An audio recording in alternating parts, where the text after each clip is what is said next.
deebineetii jirra gaa yeroo ammaa kana sirba ammaa kana addaan kunneerra gara xumuraatti kan hanga xumuraatti simbiraan geenyu ta'a. Injiinar Aartist Daanii akkasumallee kara deemaa jechuudhaan dhagaa kan uummanni hedduun irra jireessaan si beeku. Monoloogii yookiis immoo qof dubbii ammaan dura maraataa fakkaachuudhaan karaa foddaa TV FIB irratti namoonni hedduun irra jireessaan kara deemaa jechuudhaan kan si waaman baga nagaan dhufteen siin jedha. Maqaa daawwattoota Keelloo Miidiyaadhaatii fi maqaa gaazexeessituu Keelloo Miidiyaa Mooneetiidhaatiin baga nagaan nu eddanii jedha uummatichaan.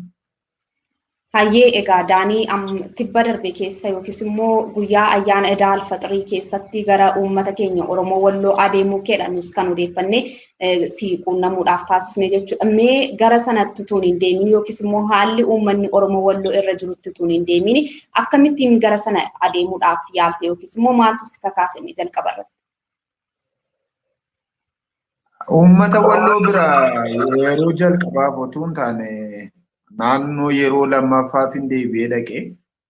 Yeroo jalqabaa ni dhaqe karichi baay'ee ulfaataadha. Yeroon lammaffaa immoo ittuma caalaa ulfaataadha. Haa ta'uyyuu malee isaati guyyaa gaafa eebba kitaaba na dhukkubaadha. Walloo biraa kan deemuu qabu uummatatti illee dubbadheen ture. Lammaffaa immoo ayyaana isaanii duwwaa utuu hin taane uummanni Walloodha ana biratti kanumaan dura uummata lafaaf lafeesaa itti cabsee Oromiyaa lafeesaaf dhiiga isaa itti dhangalaasee lafeesaa itti cabsee Oromiyaa tiksaa jiru akka isaan ta'an kanaan dura waan an beekuu fi utuu ayyaanichi hin ga'iin torbeedha jedheen deemayyuu hidhee yaadeen ture garuu eebba kitaaba kootii wajjiniidhaatiin walirra dhufnaan hin dabarse ayyaana isaanii wajjin hiikuuni kaayyuuma kootudha jalqabuma adeemoneeti.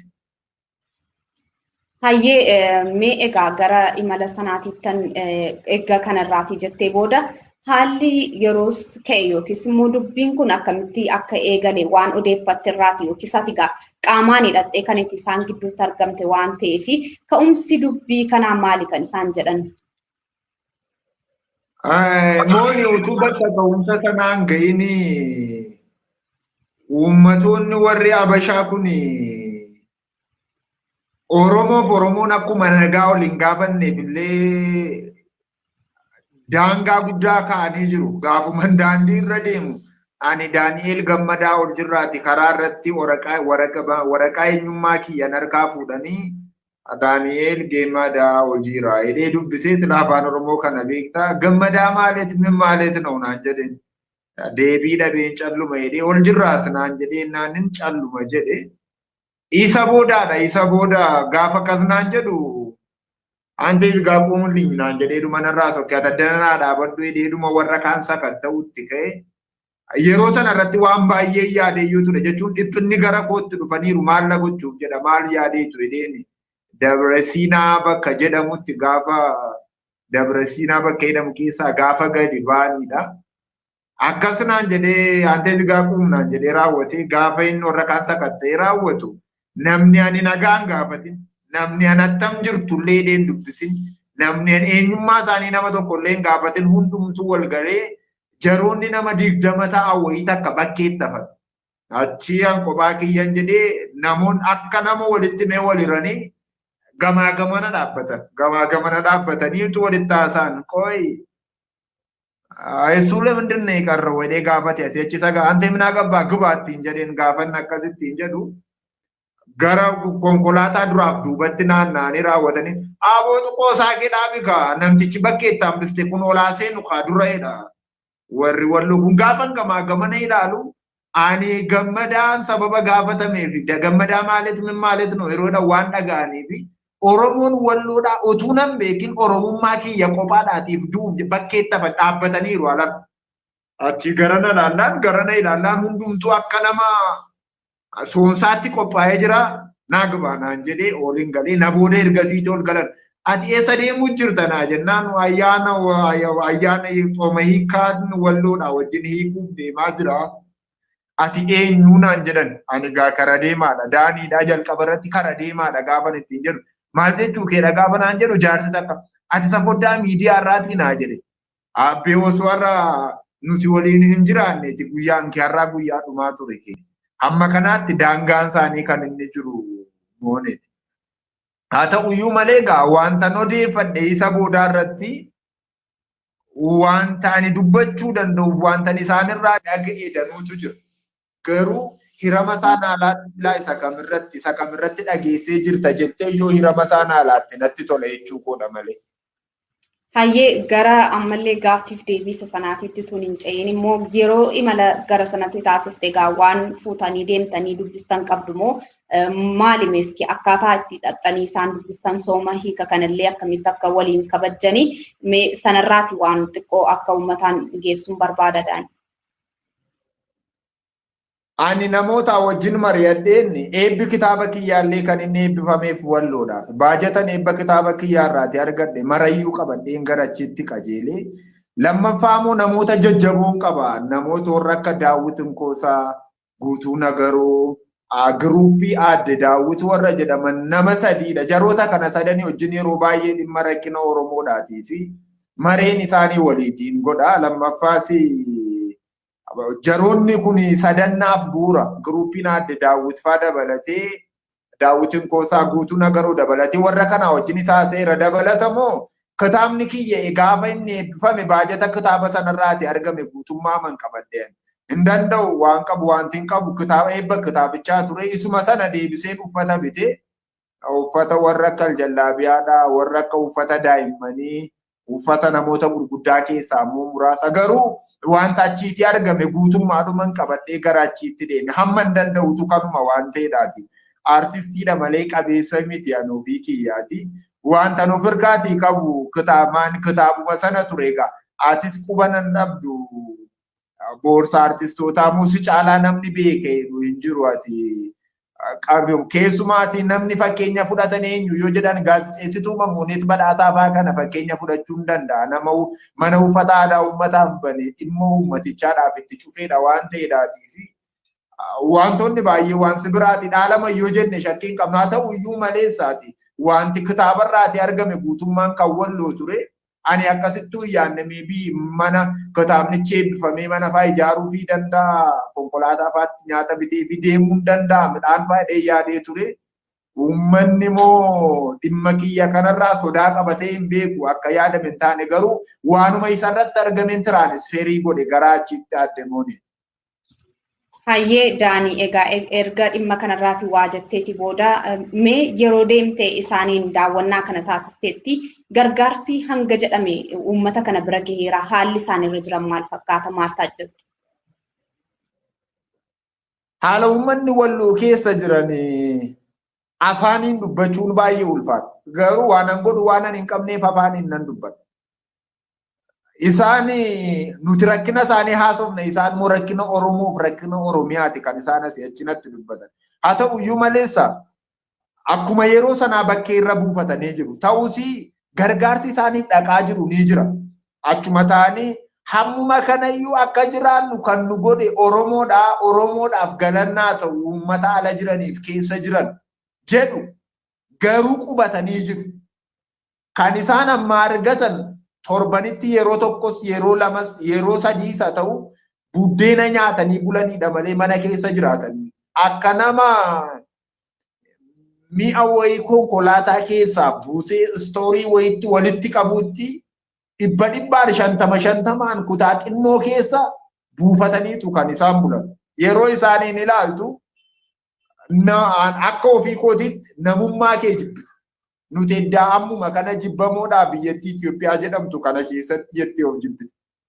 Kana gaafan siin jedhu namoonni akka qofaa beekumsa siyaasaa hin qabne, akka qofaa bilchina siyaasaa hin qabne, akka qofaa waa'ee siyaasaa hiikanii dubbachuu hin dandeenye namummaa duwwaadhaatiin namoonni akka koo yaadan gaafa namoota akkasii arganii akka kootti garaa kiyya gubata maal dhabdanii attamimoo taatanii mee maaltu moo isin mudate maaloo yaa uummata walloo gaafan jedhee gaafadhu harma muraaf harka muraatu marsaa lammaffaa nutti deebi'e. Qeema abbaa keenya lafuma dhalanne irratti salphanne isa kana kan nu godhe moo qaama mootummaati humna hidhate liyyuu haayilii warra Amaaraatu humna addaa warra Amaaraatu nutti xabate hidhannoo qaba. dhala nurratti fixee jedhanii raawwataniitu kottu waa si daawwachiisna jedhanii na fuudhanii deeman. Viidiyoo isaallee of harkaatiin qaba. Kottu waa si daawwachiisna jedhanii na fuudhanii deemaniitu boolla torba boolla namni 51 keessatti awwaalame dhaqanii na daawwachiisan. Guyyaa du'an halkan isaan awwaallanneetu ganamamoo waraanatti bobbaana jedha. Haalli isin keessa jirtan akka miree gaafa jedhamu ulfaataa keessa darbee ulfaataadha. Garuu asumatti dhumnee badduu baana malee lafa Oromoodhaa hormaaf hin laannu. Lafa Walloollee keessa lafa Walloollee dhaniitti of hin dhiphisan bara. Lafa Oromoodhaa hormaaf hin laannu. Lafti keenya lafee keenyaaf jireenya keenya. Uummanni Walloodha. Haalli isaan keessa jiran garuu amman harraba kiyyaatiin sitti mu kana caalaa. Ani waan itti dabaluun qabu arrabni nama dura duuti beektaa. Waan itti dabaluun qabu waan an dhageef waan iji kiyya arginitti sitti hima maleessaati. Abdiin keenya guutummaa guutuutti amma beelofnee kukkufnutti amma nu fixanitti lafa Oromoo hormaaf hin laannu. Garuu ammayyuu qubatanii jiru. Yaaddoon keessan immoo maalii jenneen gaafadhu yaaddoon keenya lafarraa buqqaanee asitti galle kanatti deebinee mana dhaabbachuu dadhabna laa'edha. Beenaa dhaqaana daawwachiisaa jedhe gaafa naqu maal jedheen sitti mana barumsaa gubate, masgiida gubate, mana uummataa gubate. Wanta lafa sana irratti ta'e gaafa dhattee ija keetiin akkas ilaaltee kaameraa moorra keessu namummaa kee lafa kana irratti uumame. Anillee dandeettii Oromummaa koo jibbuun qabu hin argadhu sin argannes nama taatee gara biyya lafaa kanatti dhufuu kee waaqa si uume komatta. Maaliif ollu caalsiseetti ol deebitee waaqa komatta. Sababni isaa nama komattuuf mootummaa komattu gaafa dhabdu hormi maaliif amma kanan ani maalan siin jedha gaafa naqee arge homaa tokko iyyuu hin jenne akkuma naqee konkolaaticharraa bu'ee naannoo deemsa saayitii tokko walakkaa yookaan lamaa ta'u lukaan itti jooree ergan dhaqee ilaale daangaa isaanii bakka sadii ergan dhaqee ilaaleen booddee isa jalqabaa mataa bakoo qabadhee dhaabadhee maal gochuu hin danda'a. Humnaan qabu. Maallaqa gahaan qabu. Ummaan ijaarsuma manaa lamallee ijaaruuf hin danda'u. Ijaanumaan Oromoon immoo afaan gaariin afaa gaarii irra caalaa jedha. Afaanuma koo gaariin qabadhee gara isaanii deeme gaafan deeme. Maalis naa gargaaru mi'aan akka ofii kootiitti humna hin qabu. Maallaqallee hin qabu. Namummaa matu natti dhaga'amoonni maxinnoota akka hin qabaaf hin dhufe maal sin gargaaronnaan uummata Oromoodhaan akka jettuudha jedhanii. Nuti asiitii lubbuu keenya kan hambise tokkummaadha. Isin immoo bakka jirtaniiti tokko ta'ati quba nu qabaadha. Beelli nu fixaati yoo isin dugda nutti galagalfattan ormi immoo mana keessan lafa keessan qabata. Waan nyaannu nu dhowwatina. Yoo isinii danda'ame immoo mana takkallee nu ijaaraati bakka nu buqqaasanitti nu deebisa. Nu lafa keessan ormaaf laachuu hin barbaannu. Qomoon keessan qomoon Walloo jedhamtu akka isheen dhumtu hin eeyyaminaa fi jedhiitii uummata Oromoo bal'aatti miidiyaa afaan nuu kaa'edhan. Adaraadha moo ani adaraa namaa moo nyaadhee hin beeku narraan bareeda. Adaraadha moo uummata Oromoodhaatiin tokko ta'a yoo tokko taane yoo waliin taane yoo tokkummoofneedhaatiif biyya kanarratti dhiibbaa geggeessuu miti. Biyya keenyaan jiraachuu dandeenya takka quba nu qabaadha. Lammaffaa moo nu waan nyaannu dhabnee naan iddoo arginetti kukkufnaati. Oromoon Walloo jirti turte akka dhaloonni bor hin jennetti Oromummaa keenyaa sitti nuu qusadha. Nuti meeshaa waraanaa ga'aa qabna garuu rasaasatu nutti hanqata nu gargaara. Waan an dhageen dabarsaa jiran wanta namni guddaan jaarsi bule natti. Oromoon immoo waan irratti walii gale tokko irratti waliif haa galu adda addan faca'ina. Waan irratti waliin galiniif tokko immoo akka irratti waliin galle walitti taasee akka irratti waliin galle waliif haa galu. Wanta irratti waliin galin walitti taasaati akka irratti waliin galin walii galaa maleessa adda adda hin deeminaa jedhiiti. Dhaamsa kana itti nuyi akka lafa onaarra jiru akka qubannee jiru ta'us immoo waardiyyaa baanee akka daangaa tiksaafii jiru. Namni mana keessa akka hin bulle qotee bulaan baajata malee waan nyaatu boriyootuu nabdatin daangaa keessan tiksaa akka jiru karaa gadii Affaariin karaa olii Abashaa warra Amaaraa kanarraatiidhaati.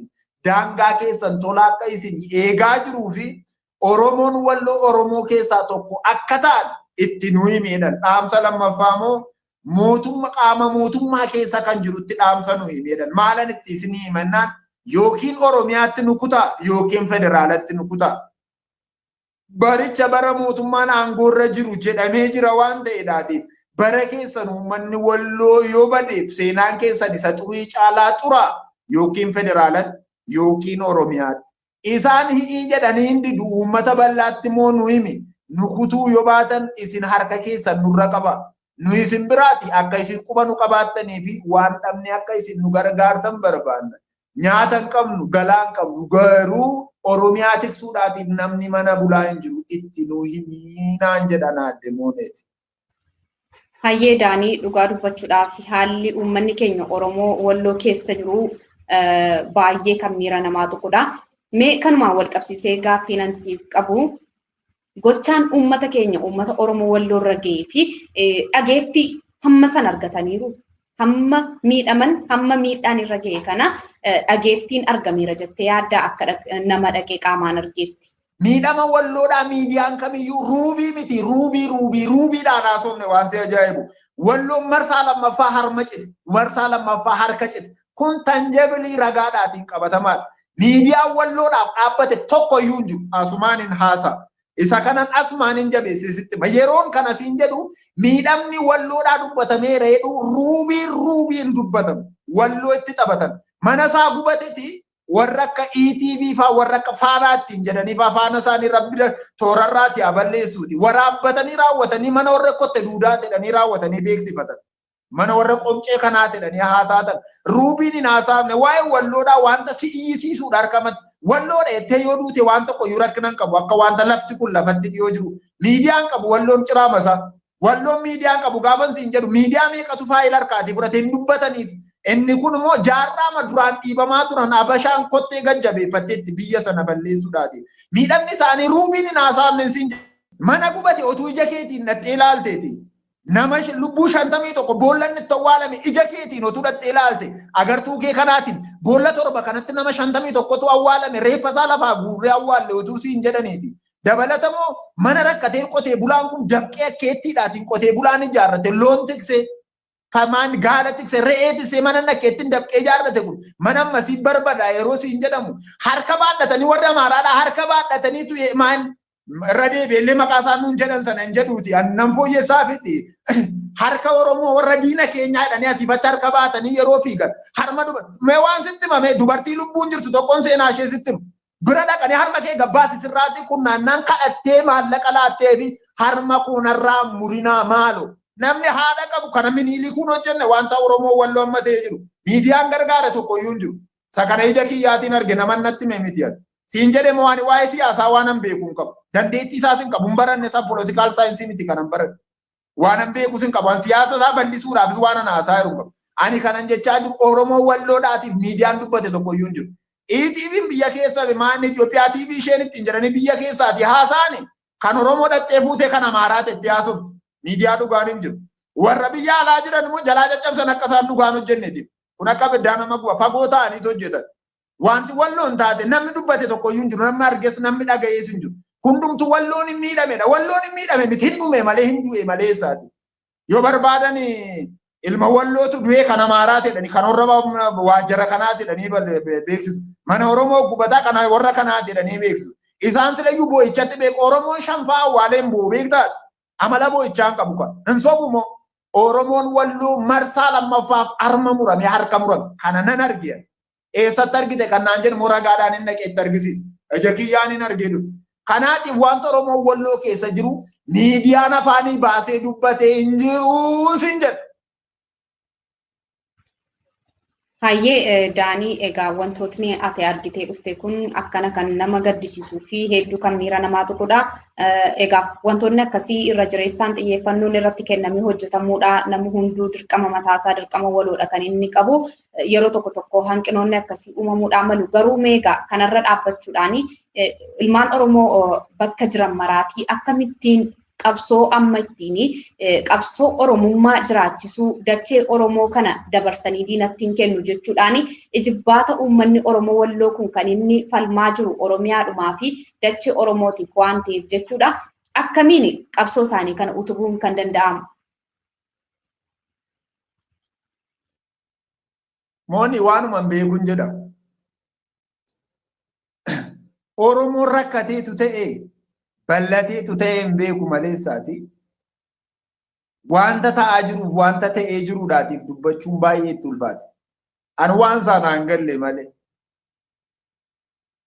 Oromoon gaafa jagnummaa namaa ibsu abaluu akka dhiiraateedha beektaa gaafa waa'ee abaluu akka dhiiraate. Akka dhiiraa badde beektaa biyya Oromiyaa keessaa akka dhiiraa badde. Akka dhiiraa badne utuu ta'eeti dhaabban namoonni bebbeekoo baay'ee waan haaraa uumuudhaatiif yookaan immoo dhaabbata haaraa uumuudhaatiif gamaa gamanatti hin fiigan turan isa qaban jabeeffatu turan. Isa beeku beeka isa kana. Namni nuti hayyuudha ittiin jennu waan haaraan Oromiyaaf hundeessa jedhee hin sardamu ture. Isa lafaa qabuudhaatiif harka isaa diriirfata ture beektaa. Wallooni waan qabuun biyya isaatiif lole malee waan hin qabne hin kadhatu. Barattiin kun bara baalageedha, bara addaggee, bara salphoo, bara fokkiftuudha beektaa, bara itti ilma ofii utuu ilaalanii adda baba'itti dhabanii afaan qabatanii ta'anidha. Bara namni hundumtuudha nyaata ofii isaatiif sardame. Amma sirra deebi'een jedha. Namni baay'een haasaa namaa gara siyaasaatti harkisu. Ani namummaa duwwaaf hin haasa'aa jiru. Namummaan gaafa lubbuun badu taa'ee hin ilaalu. Namummaan siyaasni damee baay'ee qabdeedha ni haasa'u warri beekan. Wanti kun gaafa ta'u sababa kanaaf ta'e, wanti kun gaafa ta'u sababa kanaaf ta'e warri beekan beektuun. Warri wallaalota akka kootii beekumsa isaan qabne garuu namummaan Oromoodhaa Oromiyaa keetti maa salphataa. Maaliif gochi Minilik kanaan dura nurratti raawwachaa ture marsaa isteeppiidhaan maa nurratti deebi'aa warri akka koo wallaalaan warri beekumsa hin qabu. Maaliif walloon balaamma kanaan ragaa utuu jedhanii walloo wanta isin ragaa jiru kanaatiif Oromiyaan maal gochuu qabaa gaafa jedhanii akka waliin galle wanta irratti waliin galin irratti walii galee darbuu qabaa jedhu. Wanta irratti walii gale moo akka walii gale irratti walii galuu qabaa jedhu. Wantoota kana lamaan arreenji kan hin godhanne yoo ta'eedhaatii fi Oromoon yeroo dhiyootti ofii isaa dhiisee kan hormaa ta'uuf deemaa jiru. Maaliif aayidooloojiidhaatiin sammuudhaatiin namummaan isaa isa kaleessaa caalaa kan hormaa ta'uuf deemaa jiru. Attamitti ittiin gaafattu walloo barumsa isaa xiqqoodha malee isaatii beekumsi isaa guddaadha. Namni beekaan biyya isaa tikfata beektaa. Namni beekaan daangaa isaa eeggata. Namni beekaan buddeeniif garaan laatu. Buddeeniif fedheen jiraatu namni beekaan. Oromiyaan maala godhu reeyyaa warra walloo yoo maal godhe gaariidha Oromiyaanii jettee gaafata si'achi deebistee gaafattu Oromiyaan wanta irratti waliin galin irratti amma waliin galletti nama ta'uu hin danda'u. Akkeedhaniin Oromiyaan daangaa isaa eeggatu haa hidhatu jedhanii saafuun hin beeku gaasa kan akkeedhan warri walloodha. Ani immoo akka ofii kootiitti waan tokko jedha akka daaniitti. Gaafan gara tokko ilaalu gara walloo gara wallaggaa gara guji gaafan gara kana gara arsii kana keessa arsii gar tokko kan gaafan ilaalu utuu ta'anii du'uun hin oolu utuu darbattu utuu oolmaa ooltuu yoo duuteef homaa miti. Waaqayyo moo sin dadhabu rabbi tokkichi moo si danda'a lubbuu kee akka malee laatu si eega si tiksa. Eegaan warra dhugaa dubbatanii rabbi tokkicha wanta gochuun sirra jiraatu gochuu utuu dandeessu lubbuu keef sodaatte maatii keef sodaatte garaa keef sodaatte ollaa keef sodaatte kan callumattee afaan qabattee teessu yoo ta'e atis maatiin kees ollaan kees firoonni kees hiriyyoonni keessi inni mana firoota kee yookaan obboloota kee kaanitti ta'e yeroo eeggate akka mana kee irratti ta'u nan beeka. Namni nyaatee buluudhaatiif har'a bulee guyyaa borii arguudhaatiif wanti bulte gaarii dheedee dhimma saba kanaarra tarkaanfatu rabbi tokkichi sirra tarkaanfata guyyaa tokkicha niin beeka kan. Inni gaariidha waan ta'eedhaatiif. Oromiyaan walii aagalu kaleessa dubbachaa jira turan. Walii galuu yoo baattan iyyuu tokko ta'uu yoo baattan iyyuu namummaa keetiif waan gaarii akka yaaddu nama ollaa keetiifis waan gaarii yaadiin dhaamsa kee. Kanuman jedha adde Mooneeti. Hayyee Daanii guddaa galatoomii egaamee xumura irratti yaadni hafe yookiis immoo waan kananna kulkulee waan Oromoon Walloo keessa jiru kana tafe yaada jettu yoo qabaattee fi carraansii kenna. Dhugaanii sodaan qabu beektaa abbiyyuu yookaan hamaatii miti. Oromoon amma lafa kanarra jirutti diina akka inni qabu beekamaadha. Diinni Oromoo garuu Oromoo miti. Meeshaa diinni itti fayyadamutu Oromoo ta'u mala. Wal saalfachuun qabu walitti haa himatu. Lammaffaa immoo harki mirgaan kun harka bitaa kana malee hanqataadha hir'uudha. Isa kana beekuutu irra jiraata. Gaafa hundumaa immoo abalu diina kooti kan jedhu Oromoon adda baasee lafaa kaatu. Hamma biyya lafaa kanarra jirrutti diina qaba. Hamma dachee kanarra deddeebinutti diina qaba. Diinonni keenya garuu ulaagaa qabu tokko maan sadarkaa qabu tokkoffaa lammaffaa sadaffaa arfaffaa shanaffaa dhamanii nammanii jiru. Diinni Oromoo gara biraan Habashaa achi darbee hin jiru. Isaas jira malee dugda isaanii duuba nammee jira malee isaati. Isa kana hamma lafa kanarra jirrutti diina qabna waan ta'eef diina keenya beekuun gaarii. Oromoon garuu diina Oromoo miti. Meeshaa diinni itti fayyadamu garuu ta'u mala. Dhaamsa inni dhumaa kanan dhaamu yeroo muraasa booddee warri hojjettoota jedhanis, warri aktiivistoota jedhanis, warri miidiyaa irra jiranis iyyinee deeffachuu kan hin dandeenye lafa amma Oromoon irraa buqqa'ee jiru. Lafa amma Oromoon irraa buqqa'ee jiru. Walloon irraa buqqa'ee jiru. Oromoon lafa sana irratti amma mana ijaaree walii galee mana ijaaree Oromoo Walloo kan hin deebisne yoo taate arraba kiyya kanarraa rifeensa buqqaastu Affaar yookaan kotte duudaatu dhaqee itti gala morma qabnee miti gumneellee keessaan baasu. Nama mee waa tokkoon siin jedha anaa fi dhaabbata gargaarsa inni dhaabbannee qabnu kan waadaa bultii caalii geggeessu tokkotu jira kan birriima 5 taatu 10 taatu walirra bubuusnee waa ittiin goona galmee baafannee attam goonannaan Walloodhaatiif mana 30 ijaarra karoora baasne malee hin dandeenya dadhabnee mana dhaabbanne. Garuu ijaaruu hin dandeenya jenne tarii gaaf tokko ijaaruu dandeenya garuu dhaamsinnu marratti qabu. Harki nyaachuu bare durumaa nyaata eeggacha. Garuu bakka amma Walloon irraa buqqa'eetti yeroodhaatiin bakka manni gubate, manni barumsaa gubate, xinaa xaabiyaan gubate irratti kan mana ijaarree hin deebisne yoo taane iyyinee miti ajjeesneerree lafa Walloo irraatti deebisnee buqqaasuu hin dandeenya.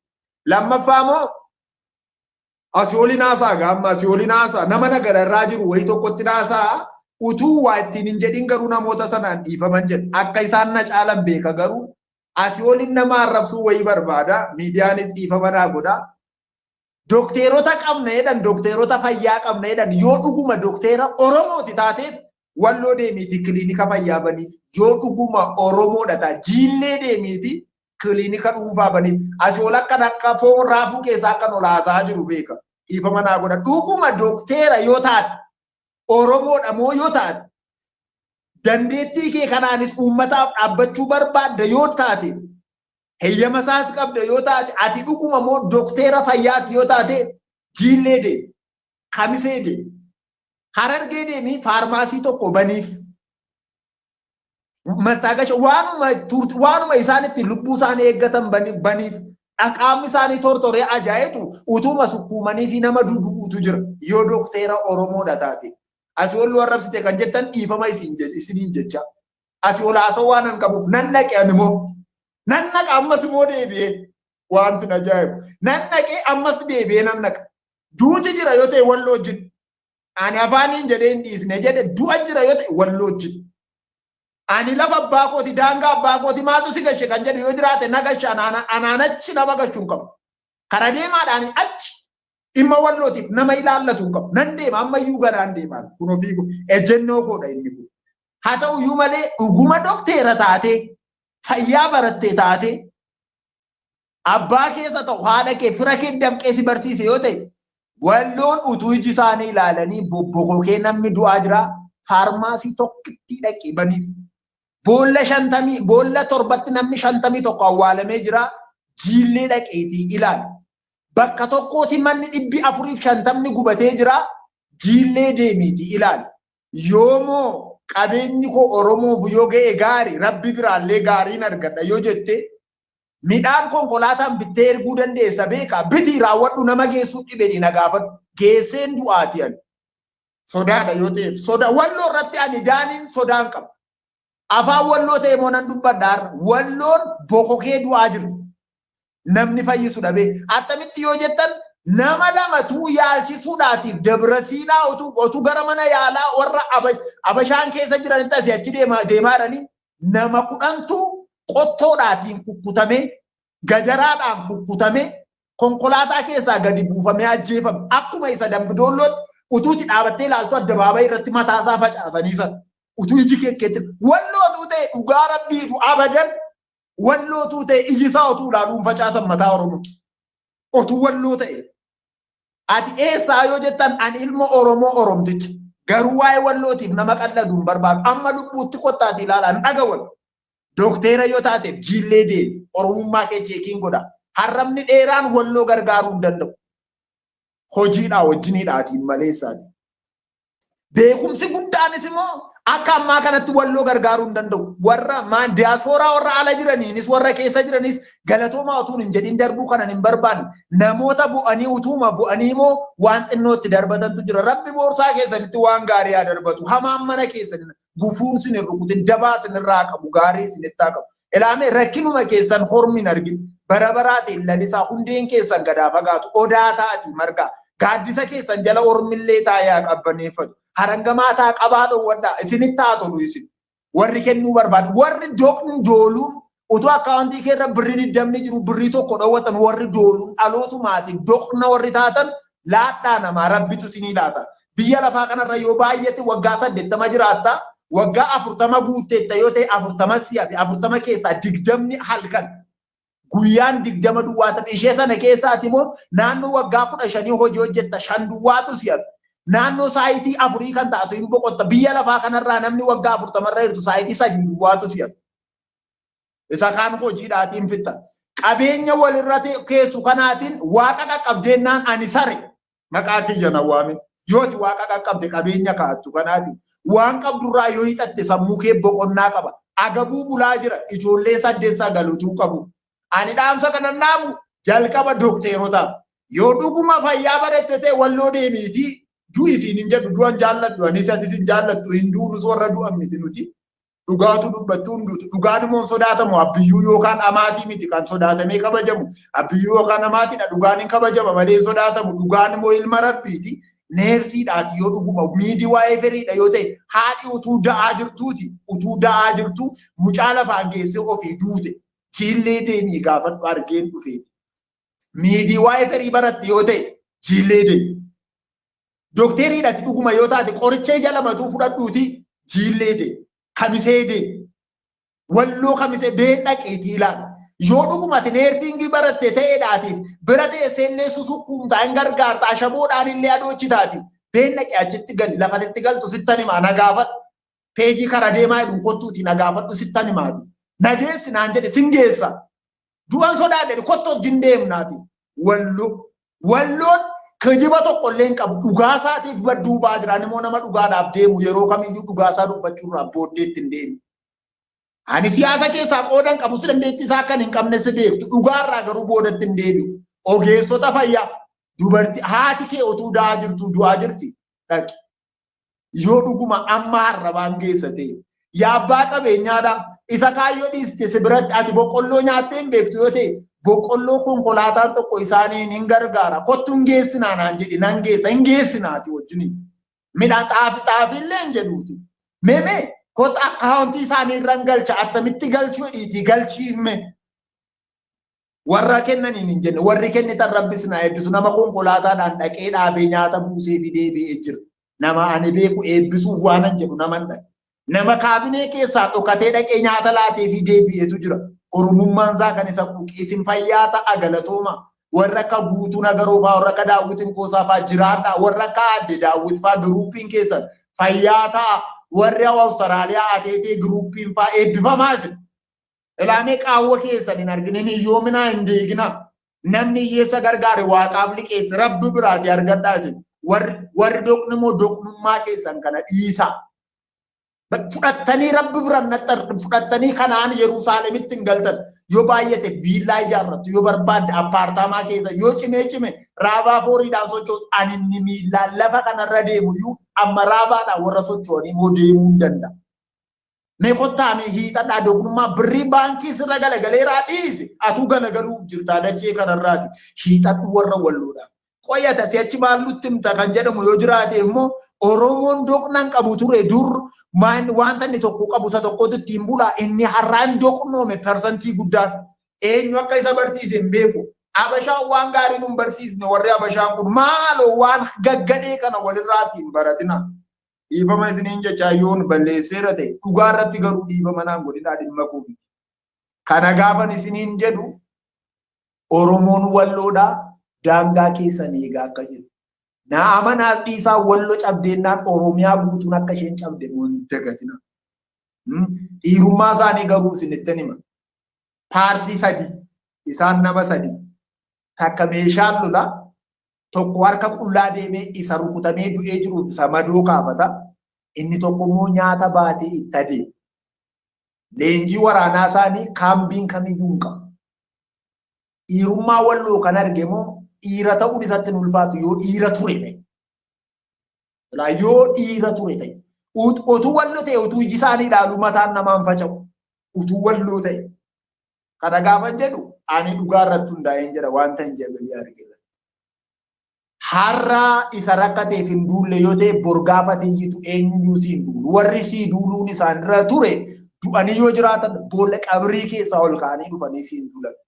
Yaa Oromoo ani walloodha walloo jabeeffatanii naan daangaa inni kaanis itti nuffaata. Ati maaliif isaaniif akkas dubbatta nusoo miidhamaa jirraa Wallagga kan jedhu yoo jiraate waaqni isiniif haa dubbatu isiniif dhugaan keessan baduusaa tureera.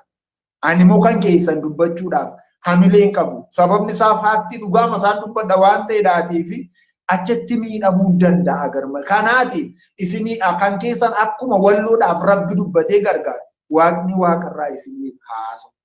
Haadha hiyyeessaa imimmaan kee dhangalaaste imimmaanniif dhiigni lafatti hin badu Waaqayyo hin dubbata siif haa dubbatu. Dhaamsa kana Oromoodhaaf gaafa dhaamu waliigala akka waliigaltan immoo irratti utuu waliin galin waliigallee irra hin jedhina. Waliin nyaatina adaraa rabbii waliin nyaatina isin budoota mitiiti. Foon waliin nyaatina haraamuudha namni nama nyaatu waliin nyaatina. Jaalala keessaniitiin jiraadha. Garaan har'a guute boriin uqqata. Garaan galaan ta'u galaan seenaa. Hacaaluun immoo jette seenaa rirmiin nyaatu jedheera. Anis irraan sinii deebi'a seenaa rirmiin nyaatu. Waan badaa dalagdanii hin darbinaa garaa keessan guddifachuu. Garaa guddaas rimma nyaata nama furdaas rimma nyaata. Isa uqqataa akka koo kana dubbisaaf garaan isaa hin beekamnes rimma nyaata. Wanta dhuma isaa rirmi nyaatuuf waan badaan dubbatina. Yaa warra soomdanii arrabaan nama caallattanii arrabni nama dura duuti. Adaraan isiniin jedha. Kana caalaa isinuu na nuffitu. Ani garuu dhaamsa koo isa dhumaa ani wallo jedhee qabeenyaa yoo hiitatte ani wallo jettee qorqorroo baallee 50 100 1,000 yoo hiitatte ani wallo jettee rakkinni isaa yoo sitti dhaga'an rakkinni kee waaqa biratti argama rakkina jalatti naftu. Rabbi si bilisoomsa. Waan qaburraa kan hiixate dogna hin jedhamu. Yoo naasaa kiyya keessatti isin gufachiise ani hilma keessan na gorfadha. Adaraa keessan nan kabalina nan reebina nan dhayina na gorfadhaanoo nama gorfamuu danda'u. Dhugaa ganee garuu gorfamuu hin danda'u. Dhugaa marratti gorsuu yoo jedhame yoomiyyuu nan gorfama. Dhugaa ganee akka hin gorfamne isinitti himaa. Dhugaa Oromoo dubbachuuf immoo ani karaa deemaa ammas karaan deemaa addaan hin godhu. Isinan jaalladhaa duwwaa utuu hin taane gochuu waan qabdan gochuun utuu isin irra jiru yoo irra darbitan irra deebitanii gochuu gaafa dadhabdan of ajjeestu gochuu waan dandeessan amma godhaa. hin beekan tarii teessumaarra kaa'amte kanarra gaafa akkasiif kaa'amte ta'a. Yaa asteera keetti teessuma har'a irra kaa'amte kanarra tarii guyyaa akkasii tarii guyyaa akkasiif kaa'amte taati qomoon sun guutummaatti baduuf jedhu qomoo sanaaf mootichatti ol galii dubbadhuu fi ittiin jedhame asteerii. Elaa tarii gaafa akkasiif kaa'amte taata. Teessuma kanarra akkasumatti hin ta'in teessumni har'a ol si fuudhe borgassi buusa. Nama rabbi gabbuuse namni ol kaasu hin jiru. Nama waaqni ol kaase immoo namni gabbuusu hin jiru. Garaa keedhaaf teessuma kanarra teessa yoo ta'e garaan kee si galaafata. Nagaatti sinan jaalladha warra qe'ee jirtan warri alaas warri keessaas naa jiraadhaa ani wallu.